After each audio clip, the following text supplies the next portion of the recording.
Hello friends, मैं हूं Arvind Pratap Singh, managing director अरस्तु आईएएस एकेडमी इंदौर से।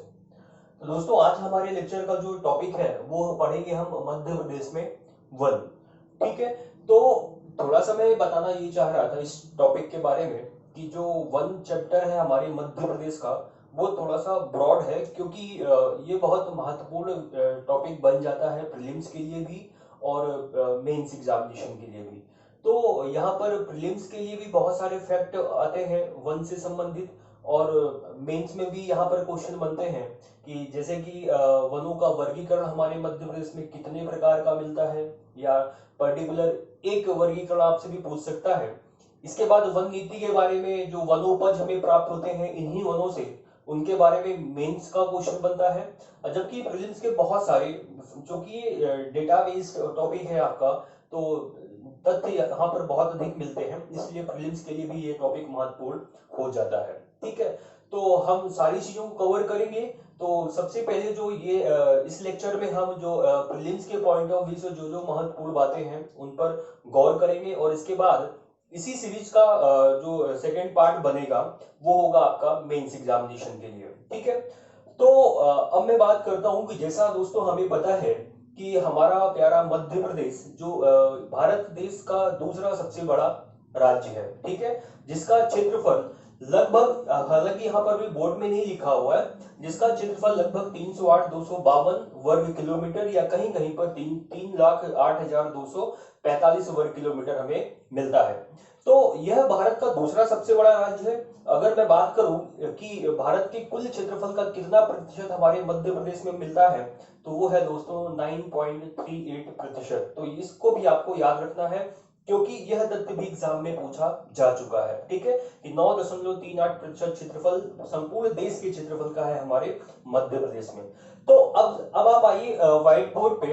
तो यहाँ पर सबसे पहले मैंने लिखा है कि जो कि वन स्थिति रिपोर्ट 2019। तो दोस्तों, भारत सरकार जो है ये जारी करती है वन स्थिति रिपोर्ट के बारे में। तो अब मैं थोड़ा सा इसके बारे में बात करूंगा। तो यहाँ पर आइए, सबसे पहले देखते हैं कि जो हमारे भारत भर में, भारत में जितने भी राज्य हैं, जितने भी केंद्र शासित प्रदेश हैं, उन सभी में वनों की क्या स्थिति है, उनका आकलन किया जाता है, उनके क्षेत्रफलों का, या ग्रीन वॉश के बाहर के वनों का, ग्रीन वॉश के अंदर के वनों का, और उसके आधार पर एक डेटा आंकड़ा तैयार किया जाता है, और वो नाम से आपका जो है तो वन स्थिति रिपोर्ट के नाम से जानी जाती है। तो बात करें कि यह जो रिपोर्ट है वन से संबंधित रिपोर्ट, इसका प्रारंभ सबसे पहले कब हुआ दोस्तों? तो जो सबसे पहली रिपोर्ट प्रकाशित हुई वो कब बनी? 1987 में, 1987 में पहली रिपोर्ट बनती है। और ये जो रिपोर्ट बनती है पहली है 1987 में। ठीक है। इसके बाद हर प्रत्येक 2 वर्ष के बाद ये रिपोर्ट जो है भारत सरकार के द्वारा जारी की जाती है। तो जो 15वीं रिपोर्ट का प्रकाशन हुआ, वो हालांकि 15वीं रिपोर्ट बनकर तैयार होती है हमारी 2017 में, लेकिन उसका प्रकाशन थोड़ा सा डिले हो जाता है, और प्रकाशन होता है 12 फरवरी 2018 में। लेकिन रिपोर्ट कब की है? वो 2017 की होगी, 15वीं क्रम की। अब मैं बात करूं कि 16वीं क्रम की रिपोर्ट का प्रकाशन, हालांकि ये जो लिखा हुआ वन स्थिति रिपोर्ट 2019 किस क्रम की रिपोर्ट है, तो वो होगा आपका 16वीं क्रम की। ठीक है। तो आपको अगर 1987 से आप प्रत्येक 2 वर्ष को काउंट करोगे, तो 2019 में जो रिपोर्ट आएगी वो किस क्रम की होगी? 16वीं। ठीक है। तो इस रिपोर्ट का जो प्रकाशन हुआ है वो 30 दिसंबर 2019 को हुआ है। अब यहां पर लिखा है कि यह रिपोर्ट प्रत्येक 2 वर्ष के उपरांत जारी की जाती है। अभी जैसे कि 2019 में हुई 16वीं रिपोर्ट, तो अब 2021 में होगी 17वीं, 2023 में होगी 18वीं। ठीक है। इस प्रकार से तो ये जो रिपोर्ट है, अब यहां पर देखें कि मैंने लिखा कि जारी करता, कि इस रिपोर्ट को जारी कौन करता है और तैयार कौन करता है। तो जारी करने की संस्था अलग है और तैयार करने की संस्था यहाँ पर अलग है। ठीक है। इस बात को समझना है आपको, कि आपको पता है कि भारतीय वन सर्वेक्षण संस्थान ये कहां पर स्थित? भारतीय वन सर्वेक्षण संस्थान देहरादून, देहरादून में है, और इसके कई सारे क्षेत्रीय कार्यालय भी मिलते हैं हमारे देश के अनेक अनेक स्थानों पर। उनमें से एक क्षेत्रीय कार्यालय हमारे जबलपुर में भी प्राप्त होता है। ठीक है। तो इसको भी आपको याद रखना है कि ये क्वेश्चन पूछा जाता है कि भारतीय वन सर्वेक्षण संस्थान का क्षेत्रीय कार्यालय मध्य प्रदेश के किस जिले में स्थित है? तो वो जिला है आपका जबलपुर। ठीक है, तो ये जो रिपोर्ट है वन स्थिति रिपोर्ट, ये तैयार कौन करता है? भारतीय वन सर्वेक्षण संस्थान देहरादून। अब इसने क्या किया, भारत के प्रत्येक राज्य व केंद्र शासित प्रदेशों में वनों की स्थिति से संबंधित एक रिपोर्ट जारी करता है, और रिपोर्ट जारी करने के बाद ये किसको सौंप देता है? केंद्रीय पर्यावरण वन और जलवायु मंत्रालय को। ठीक है, और फिर ये मंत्रालय जो है इस रिपोर्ट का प्रकाशन या जारी करती है। ठीक है, तो आपको याद रखना है कि जारी करता कौन है? भारत सरकार का केंद्रीय पर्यावरण वन और जलवायु परिवर्तन मंत्रालय। ठीक है, तैयार करता है भारतीय वन सर्वेक्षण संस्थान देहरादून। इसके बाद अब चूंकि आपने कभी सोचा है कि चूंकि भारत इतना बड़ा भौगोलिक क्षेत्रफल में इतना विस्तारित है, इतने सारे वनों का ये आकलन होता कैसे है कि मध्य प्रदेश में कितना वन है, छत्तीसगढ़ में कितना है, महाराष्ट्र में कितना है, अरुणाचल प्रदेश में कितना है, राजस्थान में कितना है, ये होता कैसे है दोस्तों? तो मैं बात करूं जो वन स्थिति रिपोर्ट 2019 है, इसकी गणना करने के लिए IRS रिसोर्स सेट 2 सैटेलाइट का प्रयोग किया गया, और उस सैटेलाइट के से प्राप्त आंकड़ों के माध्यम से यह रिपोर्ट जो है तैयार की गई। इस रिपोर्ट की एक खास बात यह है कि इस रिपोर्ट में एक नया अध्याय जोड़ा गया है, और वो अध्याय है आपका वनों के प्रकार एवं जैव विविधता को लेकर। ठीक है, इसके अंतर्गत वृक्षों की जो प्रजातियां होती हैं, उन सारी प्रजातियों को 16 मुख्य वर्गों में विभाजित करके बताया गया है। इस प्रकार से ये जो नया अध्याय जुड़ा है वो 2019 की रिपोर्ट में शामिल किया गया है। ठीक है, अब मैं बात करूं कि अब इस वन स्थिति 2000 रिपोर्ट में हमारे भारत के संदर्भ में थोड़ा सा मैं बात करूंगा, ज्यादा विस्तारित तो नहीं करूंगा, और हमारे मध्य प्रदेश के संदर्भ में क्या क्या रिपोर्ट में चीजों को का प्रकाशन हुआ है। ठीक है, तो आइए सबसे पहले हम देखें कि भारत की क्या स्थिति है इस रिपोर्ट के अनुसार। तो यहाँ पर मैंने दो चीजें ली हैं कि एक 2017 की रिपोर्ट, ताकि आप तुलनात्मक अध्ययन कर सकें और आप बेहतर तरीके से समझ पाए कि 2019 में 2017 की रिपोर्ट की तुलना में आंकड़ों में वृद्धि हुई है या वन क्षेत्रफल में कमी हुई है, तो ये आप थोड़ा सा समझ पाएंगे। तो आपको जो ऊपर मैंने लिखा है, सबसे पहले लिखा है रिपोर्ट 2017, और यहां पर नीचे के क्रम में लिखा है मैंने रिपोर्ट 2019। ठीक है, तो दोस्तों आपको पता है कि हमारे भारत, अब मैं बात कर रहा हूं भारत की, ठीक है, अभी मध्य प्रदेश की बात नहीं कर रहा हूं मैं, मध्य प्रदेश की इसके बाद बात करेंगे। तो थोड़ा सा ब्रीफ में जानकारी ले लें कि भारत का कुल क्षेत्रफल कितना है। तो आपको पता है कि 32,87,263 वर्ग किलोमीटर हमारे भारत का क्षेत्रफल है। ठीक है, ये मैं बात कर रहा हूं, आपको ध्यान में रखना है रिपोर्ट 2017 में कही गई बातों के अनुसार। तो इस आधार पर हमारे भारत में का कुल जो वन आवरण है वो कितना है। अब यहाँ पर दो चीजें आपको देखनी है, एक है वन आवरण और दूसरा मिलेगा आपको वृक्षावरण। ठीक है, वन आवरण और वृक्षावरण क्या होता है? एक आपको पता है कि जो वन भूमि होती है ना, राज्य सरकारों के द्वारा या भारत सरकार के द्वारा वन क्षेत्र जो है तो डिसाइड किया जाता है कि ये जो है वन भूमि है, इतना क्षेत्रफल जो है वो वनों के अंतर्गत शामिल किया जाएगा। जब हम पढ़ते हैं संरक्षित वन, आरक्षित वन, अवर्गीकृत वन, तो उनके अंतर्गत वनों का क्षेत्रफल स्पष्ट कर दिया जाता है। ठीक है, तो उस क्षेत्रफल के अंतर्गत जितने भी चीजें आएंगी, मतलब जितना बड़ा क्षेत्रफल आएगा उस वन के अंदर, वो क्या कहलाएगा? आपका वनावरण। मतलब कि वो जो भूमि है जिसमें पेड़ पौधे लगे हुए हैं, उस क्षेत्रफल को शामिल किया जाएगा। फिर उस वन भूमि से इतर, उस भूमि से अलग जिन जिन जगहों पर आपके जैसे कि पतझड़, जहां कहीं कहीं पर आप जैसे शहरों में आप देख लें वन, आपको कहीं ना कहीं पेड़ पौधे लगे हुए मिल जाएंगे, तो उन क्षेत्रफलों को भी इस वनावरण से बाहर रख करके और वृक्षावरण की श्रेणी में उनको काउंट किया जाता है। ठीक है, तो अब बात करते हैं कि हमारे मैंने बात की कि भारत का कुल क्षेत्रफल कितना है, तो इतना है। इसके बाद कुल आवरण, कुल वनावरण कितना हमारे भारत में इस क्षेत्रफल का, तो वो मिलता है आपको लगभग 7,08,273 वर्ग किलोमीटर 2017 की रिपोर्ट के अनुसार। ठीक है, कि हमारे भारत का वनावरण कितना है, तो इतना है। अब अगर मैं बात करूं कि जो भारत का जो कुल वनावरण है वो कुल क्षेत्रफल का कितना प्रतिशत मिलता है, तो वो था 2017 की रिपोर्ट में 21.5%। ठीक है, इसके बाद बात करूं मैं तो कि भारत का कुल वनावरण प्लस वृक्षावरण कितना है। ठीक है, वृक्षावरण की का क्षेत्रफल कैसे आ जाएगा दोस्तों? जब आप वनावरण और वृक्षावरण में से आप कुल वनावरण को माइनस कर देंगे तो अपने आप आपको वृक्षावरण का क्षेत्रफल प्राप्त हो जाएगा। ठीक है, तो कुल वनावरण और वृक्षावरण का क्षेत्रफल कितना है, तो ये मिल जाता है आपको 8,02,088 वर्ग किलोमीटर। तो यहां पर देखिए वनावरण से अधिक है आपका वनावरण प्लस वृक्षावरण, क्योंकि इसमें इसका भी क्षेत्रफल क्या है, इंक्लूड है यहाँ पर, ठीक है। तो अब मैं अगर बात करूं कि भारत का जो कुल वनावरण है और वृक्षावरण है वो भारत के कुल क्षेत्रफल का कितना प्रतिशत मिलता है, तो वो निश्चित रूप से बढ़कर के साथ मिलेगा हमें, तो वो है आपका 23.9 प्रतिशत, ठीक है, 23.91%। तो ये तो बात की 2017 की रिपोर्ट में वन स्थिति में, ठीक है। अब बात करते हैं कि वन स्थिति रिपोर्ट 2019 में हमें वृद्धि देखने मिलती है या कमी देखने मिलती है भारत के वनावरण में या भारत के वृक्षावरण में या भारत के वनावरण और वृक्षावरण के क्षेत्रफल में, ठीक है। अब यहां पर भी हम देखें कि कुल क्षेत्रफल हमारे भारत का तो उतना ही है, 32,87,263 वर्ग किलोमीटर।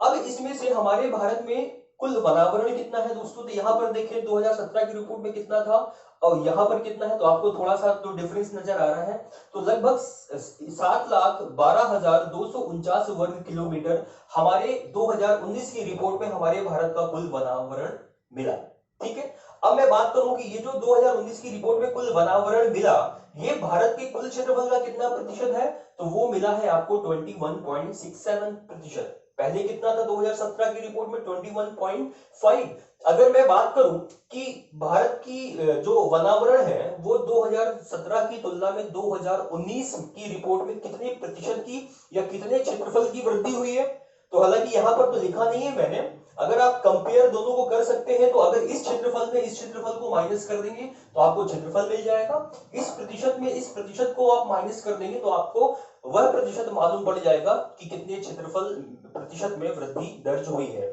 ठीक है। अगर लिखना है तो आप लिख भी सकते हैं कि 2017 की तुलना में 2019 में भारत के वनावरण में लगभग 3,976 वर्ग किलोमीटर की वृद्धि हुई है, ठीक है। अगर मैं क्षेत्रफल की बात करूं कितने प्रतिशत क्षेत्रफल बढ़ा है, तो आपको इसमें से इसको माइनस करना पड़ेगा, तो मिलेगा आपको 0.56 प्रतिशत की, ठीक है।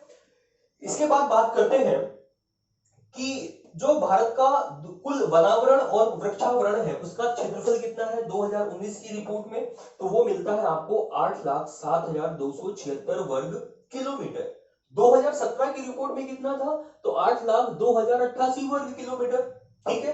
तो अब मैं बात करूं कि 2019 की रिपोर्ट में कि भारत का जो कुल वनावरण प्लस वृक्षावरण है वो कुल क्षेत्रफल का कितना प्रतिशत है, तो वो मिलता है आपको 24.56 प्रतिशत, ठीक है दोस्तों। अगर अब आपसे एग्जाम में कभी भी इसके बारे में क्वेश्चन बनेगा तो हमेशा 2019 के आंकड़ों को ही लेकर के बनेगा, या तो पूछ सकता है आपको भारत में का कुल वनावरण कितना प्रतिशत है, भारत में कितने प्रतिशत क्षेत्रफल पर वन पाए जाते हैं, तो आंसर होगा आपका 21.67 प्रतिशत। अगर पूछता है कि भारत के कुल क्षेत्रफल के कितने प्रतिशत भूभाग पर वनावरण और वृक्षावरण है, तो आपका आंसर होगा 24.56 प्रतिशत, ठीक है। अब थोड़ा सा इसमें से अंतर कर लें आप कि ये 2017 में था 23.91 प्रतिशत और 2019 में है 24.56 प्रतिशत। तो अंतर कितना मिला हमें, भारत के कुल वनावरण और वृक्षावरण की रिपोर्ट 2017 के अनुसार और 2019 के अनुसार। तो कुल क्षेत्रफल में कितनी वृद्धि हुई है, तो वो क्षेत्रफल मिलता है आपको 5,188 वर्ग किलोमीटर का, ठीक है। 2017 की रिपोर्ट की तुलना में 2019 की रिपोर्ट में भारत के कुल वनावरण और वृक्षावरण के क्षेत्रफल में वृद्धि कितनी हुई, 5,188 वर्ग किलोमीटर। अगर मैं बात करूं प्रतिशत में कितनी वृद्धि हुई, तो वो प्रतिशत मिलता है आपको 0.65 प्रतिशत की, ठीक है। अब आप 24.56 में अगर 23.91 प्रतिशत जो है माइनस कर देंगे तो आपको ये जो आंकड़ा है वो मिल जाएगा 0.65 प्रतिशत का। अब ये तो बात थी भारत के कुल वनावरण वृक्षावरण की, ठीक है। अगर यहाँ पर फिर भी एक बात आपको याद रखना है कि अगर यहाँ पर मैंने चूंकि स्पेस कम होने का मैंने वृक्षावरण का क्षेत्रफल नहीं लिखा है कि भारत में कितने प्रतिशत भूभाग पर या क्षेत्रफल पर या प्रतिशत पर वृक्षावरण पाया जाता है, तो आप डेटा यहां से निकाल सकते हैं, ठीक है, कि कुल वनावरण प्लस वृक्षावरण में से वनावरण को आप माइनस कर देंगे तो आपको मिल जाएगा वृक्षावरण का क्षेत्रफल। तो प्रतिशत कितनी वृद्धि हुई है अगर मैं बात करूं तो भारत के कुल क्षेत्रफल में जो वनावरण का जो क्षेत्रफल बढ़ा है वो लगभग 12 वर्ग किलोमीटर का बढ़ा है। और कितने प्रतिशत की वृद्धि हुई है, तो वो लगभग 1.29% की वृद्धि दर्ज की गई है। ठीक है, अब मैं थोड़ा सा बात करूं इन्हीं आंकड़ों को लेकर के कि हमारे भारत की अगर मैं बात करूं तो भारत के किन राज्यों में क्षेत्रफल का सर्वाधिक क्षेत्रफल पाया जाता है और सर्वाधिक प्रतिशत पाया जाता है। ये दो चीजें अलग अलग है। ठीक है, कि भारत के किन किन राज्यों में सर्वाधिक क्षेत्रफल मिलता है और भारत के किन राज्यों में वनों का प्रतिशत सर्वाधिक मिलता है। ठीक है, तो यहां पर अगर मैं क्षेत्रफल की बात करूं, ठीक है, तो चलिए सबसे पहले हम देखते हैं कि भारत के किन राज्यों में वनों का क्षेत्रफल सर्वाधिक पाया जाता है। तो जैसे पहला जो स्टेट है वो है आपका प्यारा मध्य प्रदेश, हमारा प्यारा मध्य प्रदेश। ठीक है, हृदय प्रदेश, नदियों का मायका। ठीक है, तो पहले नंबर में है आपका मध्य प्रदेश, दूसरे में है आपका अरुणाचल प्रदेश, जहां पर जो है तो वनों का क्षेत्रफल सर्वाधिक मिलता है। ये आपको बात ध्यान में रखनी है। मध्य प्रदेश, अरुणाचल प्रदेश, छत्तीसगढ़, उड़ीसा और पांचवा है आपका महाराष्ट्र। ठीक है, ये मैं बात कह रहा हूं वन स्थिति रिपोर्ट 2019 के अनुसार। मध्य प्रदेश, अरुणाचल प्रदेश, छत्तीसगढ़, उड़ीसा और है आपका महाराष्ट्र। इसके बाद मैं बात करूं कि भारत के किन राज्यों में वनों का प्रतिशत सर्वाधिक पाया जाता है। तो अगर राज्यों की बात होगी, यहां पर फिर से आपको समझना है कि अगर क्वेश्चन पूछता है कि किन राज्यों में, तब आपको तो राज्यों को देखना है। अगर वहां पर पूछा हुआ है कि किन राज्यों स्लैश यूटी मतलब कि केंद्र शासित प्रदेशों में सर्वाधिक वनों का क्षेत्रफल मिलता है, तो थोड़ा सा क्वेश्चन अलग हो जाता है। ठीक है, तो यहां पर अगर पूछता है वनों में सॉरी राज्यों में वनों का क्षेत्रफल सर्वाधिक किन किन राज्यों में है, तो एक क्रम जो बनता है वो है आपका सर्वप्रथम है मिजोरम में। लगभग 85% क्षेत्रफल पे मिजोरम में आपके वन मिलते हैं। इसके बाद है आपका अरुणाचल प्रदेश, फिर है आपका मेघालय, फिर है मणिपुर और इसके बाद है आपका नागालैंड। ठीक है, तो जितने भी पूर्वी स्टेट मिलेंगे आपको वो सारे के सारे आपको उन उन उन स्टेट में जो है वनों का क्षेत्रफल आपको प्रतिशत जो है सर्वाधिक मिलेगा।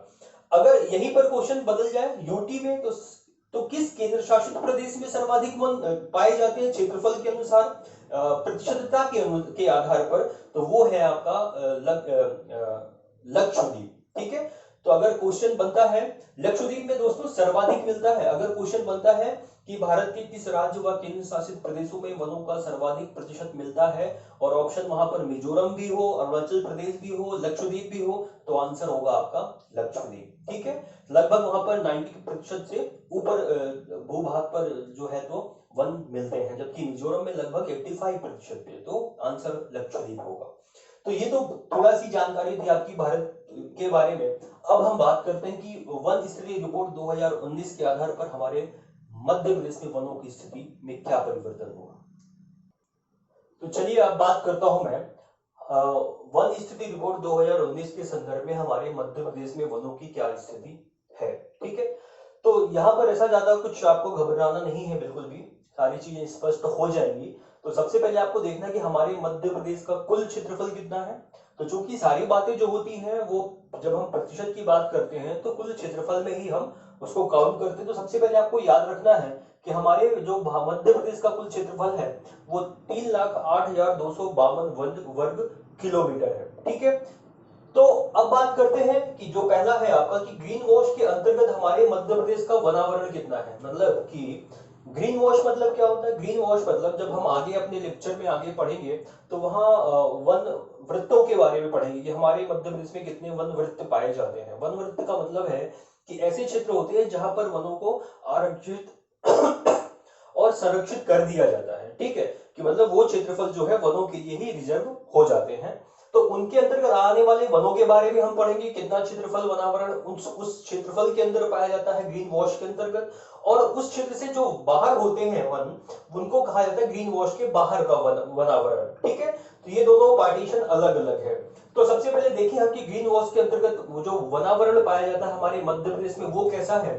तो यहाँ बात करें कि अत्यंत सघन वन कितने क्षेत्रफल में पाए जाते हैं, तो वो होगा आपका 6259 वर्ग किलोमीटर में। ठीक है, अत्यंत सघन वन, अत्यंत सघन का मतलब होता है जहां पर वनों की या पेड़ पौधों की डेंसिटी बहुत ज्यादा होती है। ठीक है, घने वन होते हैं। इसके बाद बात करें सामान्य सघन वन, तो ये है आपके 30,270 वर्ग किलोमीटर के क्षेत्रफल में। इसके बाद जो खुले वन है वो है 28,213 वर्ग किलोमीटर में। ठीक है, अब इनको टोटल कर लें आप सबको, तो आ जाएगा आपका कुल योगफल कितना है, मतलब कि ग्रीन वॉच के अंतर्गत आने वाले वनावरण का कुल क्षेत्रफल कितना है। तो इन तीनों को जब आप टोटल करेंगे तो आपका आ जाएगा 64,752 वर्ग किलोमीटर। ठीक है, इसको याद रखना है आपको, इस डेटा को। इसके बाद बात करें, जो दूसरा पॉइंट है हमारा वो है ग्रीन वॉच के बाहर का वनावरण कितना मिलता है हमारे मध्य प्रदेश में। तो अत्यंत सघन वन वहां यहां पर मिलेंगे आपको 417 वर्ग किलोमीटर में सिर्फ। ठीक है, और सामान्य जो सघन वन मिलेंगे आपको वो है 4071 वर्ग किलोमीटर में। इसके बाद जो खुले वन मिलेंगे आपको वो है 8242 वर्ग किलोमीटर में। तो अब बात करते हैं कि ग्रीन वॉच के बाहर जो वनावरण है उसका कुल कितना क्षेत्रफल मिलता है हमारे मध्य प्रदेश में। तो आपका आ जाता है 12,730 वर्ग किलोमीटर। ठीक है, अब एक काम करना है कि ग्रीन वॉच के बाहर का आने वाला के ग्रीन वॉच के अंतर्गत आने वाला वनावरण और ग्रीन वॉच के बाहर आने वाला वनावरण जो है उसको आप दोनों को जोड़ देंगे तो आपका मध्य प्रदेश का कुल वनावरण प्राप्त हो जाएगा। ठीक है, तो अब आपको इसको जोड़ देना है, कुल योगफल ग्रीन वॉच के अंतर्गत आने वाले वनावरण का, और इसको जोड़ देना है ग्रीन वॉच के बाहर आने वाले वनावरण का कुल योगफल। तो जब आप इसको जोड़ देंगे और इसको जोड़ देंगे तो आपको क्षेत्रफल प्राप्त हो जाएगा कि हमारे मध्य प्रदेश में जो वनों का कुल वनावरण पाया जाता है वो है 77,482.49 वर्ग किलोमीटर। ठीक है, इस डेटा को याद रखना है आपको, क्योंकि यही एग्जाम में जो पूछा जाएगा प्रीलिम्स एग्जाम में वो यही पूछा जाएगा। ठीक है, अब मैं बात करूं कि मध्य प्रदेश का जो कुल वनावरण है वो हमारे मध्य प्रदेश के कुल क्षेत्रफल का कितना प्रतिशत है। ठीक है, अभी मैं बात कर रहा हूं रिपोर्ट 2019 की, 2017 की भी मैं बात बताऊंगा, तुलना दोनों की आपकी हो जाएगी। तो यहां पर मैं बात करूं कि मध्य प्रदेश कुल क्षेत्रफल का हमारे मध्य प्रदेश में कितना वनावरण या कितने प्रतिशत भूभाग पर वनावरण प्राप्त होता है, तो वो है आपका 25.14% का। ठीक है, ये आपको याद रखना है।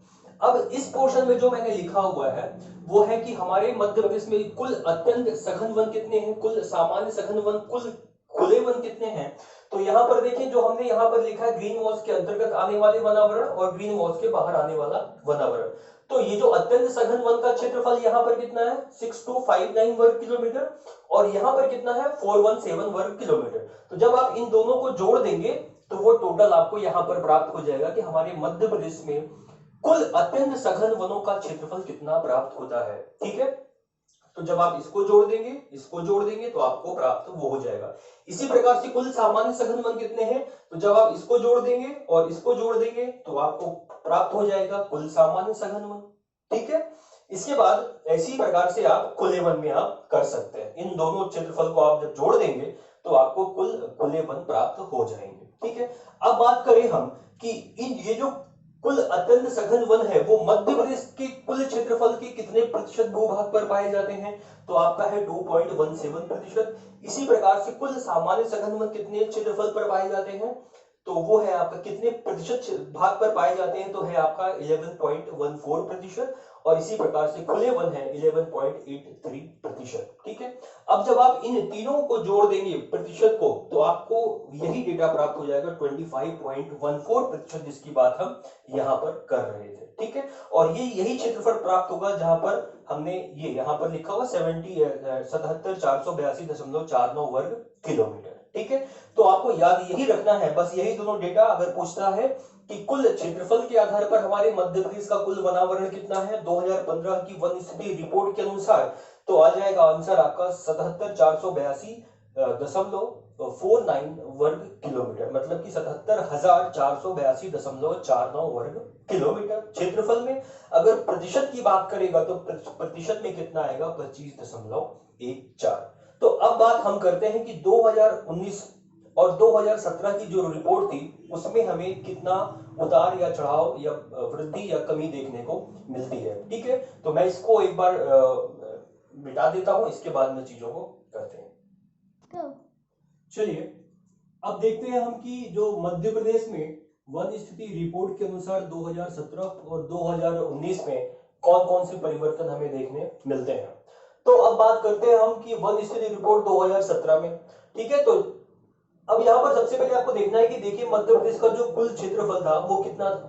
अब क्षेत्रफल तो जो 2017 की रिपोर्ट में था, 2019 की रिपोर्ट में था, वो दोनों आपको सेम ही दिखेंगे, क्योंकि मध्य प्रदेश का क्षेत्रफल 308,252 वर्ग किलोमीटर था, ठीक है, 2017 में।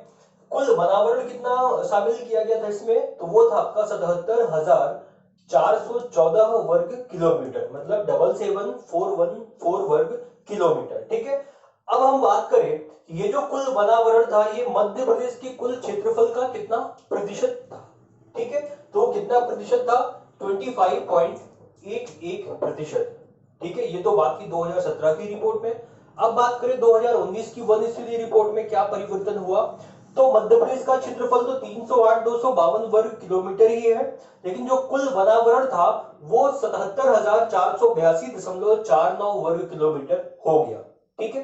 तो आप देखेंगे कि यहां पर आपको वृद्धि देखने मिलती है वर्ष 2019 की रिपोर्ट में। कहने का मतलब कि हमारे मध्य प्रदेश में इन 2 सालों में, मतलब 2017 से 2019 के मध्य जो है वनों का जो क्षेत्रफल है वो बढ़ा है, ठीक है। उस हिसाब से जो मध्य प्रदेश की कुल वनावरण का प्रतिशत है वो मध्य प्रदेश के क्षेत्रफल का कितना प्रतिशत है, लगभग 25.14%, ठीक है। तो यहां पर अगर मैं देखें, तुलना करें अगर दोनों रिपोर्टों की बात, रिपोर्ट की, तो यहां पर रिपोर्ट 2017 की तुलना में रिपोर्ट 2019 में मध्य प्रदेश के वनावरण क्षेत्रफल में कमी हुई या वृद्धि हुई। तो आप जो है इस क्षेत्रफल में 2019 के क्षेत्रफल में 2017 के क्षेत्रफल को अगर आप माइनस करेंगे तो लगभग आपको 68.49 वर्ग किलोमीटर का क्षेत्रफल प्राप्त होगा। कहने का मतलब कि 2017 की रिपोर्ट की तुलना में 2019 की रिपोर्ट में हमें 68.49 वर्ग किलोमीटर क्षेत्रफल, मतलब वनावरण के क्षेत्रफल में हमें वृद्धि देखने को मिली। ये आपको याद रखना है, ठीक है, कि वृद्धि हुई है और कितनी हुई है, तो वो है 68.49 वर्ग किलोमीटर। अब हम बात करें प्रतिशत की, तो प्रतिशत में क्या हुआ है, कमी हुई है या वृद्धि हुई है, तो फिर से वही आप यहां पर देखें 25.14% है, जबकि 2017 की रिपोर्ट के अनुसार 25.11% है। तो निश्चित तौर पर यहां भी हमें वृद्धि देखने को मिली, और वो वृद्धि कितनी थी, 0.03%, ठीक है। तो ये तो थी हमारे 2017 और 2019 की रिपोर्ट की बात मध्य प्रदेश के संदर्भ में। अब हम देखते हैं कि 2019 की रिपोर्ट के अनुसार हमारे मध्य प्रदेश के जिलों में किस जिले में वनावरण का जो क्षेत्रफल है वो सर्वाधिक मिलता है, सबसे कम मिलता है, या इन वनावरण का जो पर्टिकुलर अगर मैं जिलों की बात करूं तो जिलों के कुल क्षेत्रफल में किन जिलों में वनावरण का क्षेत्रफल सबसे कम मिलता है, ठीक है। तो चलिए अब बात करते हैं हम कि जो वन स्थिति रिपोर्ट 2019 थी, उस 2019 की रिपोर्ट में मध्य प्रदेश के संदर्भ में मध्य प्रदेश के जिलों में या मध्य प्रदेश के किन जिलों में सर्वाधिक वनावरण पाया गया, और किन जिलों में इन वनावरणों का प्रतिशत सर्वाधिक प्राप्त हुआ, और साथ ही किन जिलों में कम वनावरण का क्षेत्रफल व प्रतिशत हमें दिखाई पड़ा, इनकी बात करते हैं। तो सबसे पहले देखना आपको कि मध्य प्रदेश के सर्वाधिक वनावरण वाले जिले कौन कौन से हैं। कहने का मतलब कि मध्य प्रदेश के किन जिलों में वनावरण का सर्वाधिक क्षेत्रफल प्राप्त होता है, वो जिले कौन कौन से। यहाँ पर मैंने 5 जिलों के नाम लिखे हैं, जैसे कि सर्वाधिक वनावरण वाले जिले हैं, पहला है आपका बालाघाट। बालाघाट में सर्वाधिक वन जो है वो प्राप्त होते हैं, कुल कितने क्षेत्रफल पर, तो 4,932.66 वर्ग किलोमीटर के क्षेत्रफल में, ठीक है।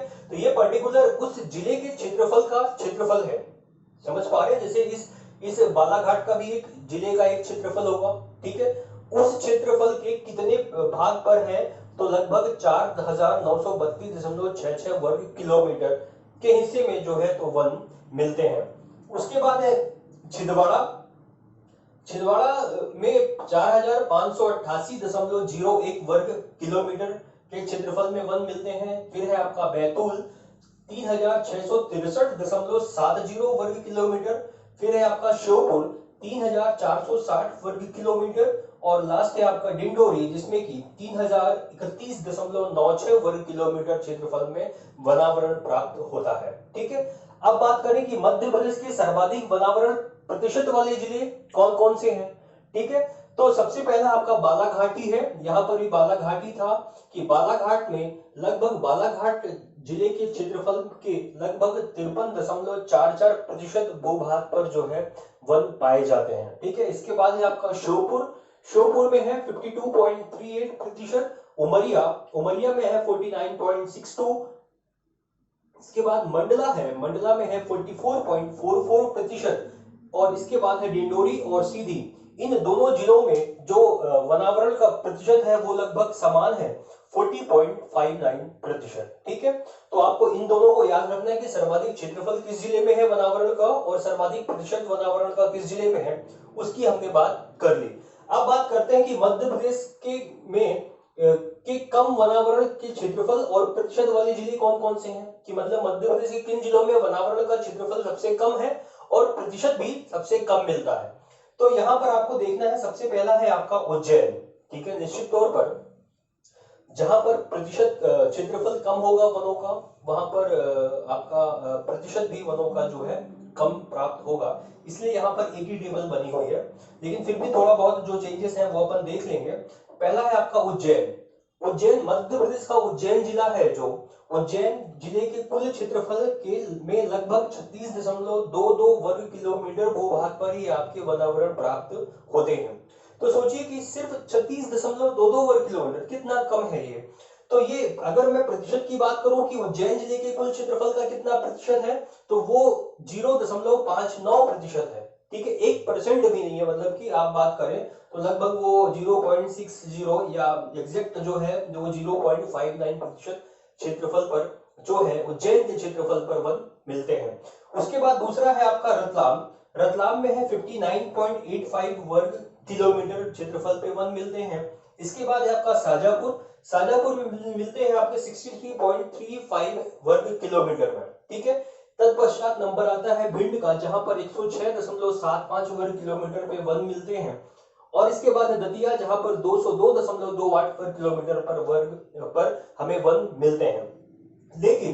लेकिन यहाँ पर अगर प्रतिशत की बात करें आप, तो चूंकि रतलाम का जो क्षेत्रफल है वो है 59.85 वर्ग किलोमीटर पर वन मिलते हैं। अगर प्रतिशत की बात करें तो 1.23% भूभाग पर, और शाजापुर में 63.35 वर्ग किलोमीटर, और प्रतिशत की बात करें तो 1.02% भूभाग पर वन मिलते हैं।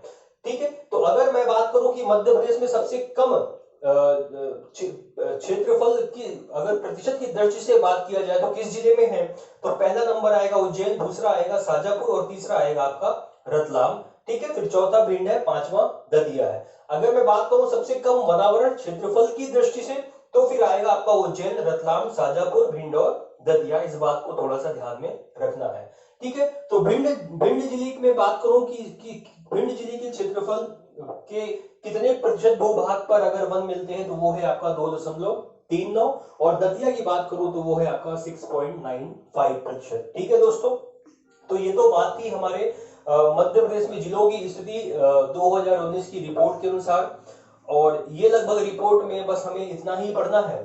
ठीक है, इसके बाद मैं बात करूं कि यहाँ पर लिखा हुआ मध्य प्रदेश राज्य वन विकास निगम। तो चूंकि मध्य प्रदेश में वन जो है वो पूरे भारत के जितने भी प्रदेश हैं, सर्वाधिक जो क्षेत्रफल पाया जाता है वो हमारे मध्य प्रदेश में ही पाया जाता है, अभी हमने देखा।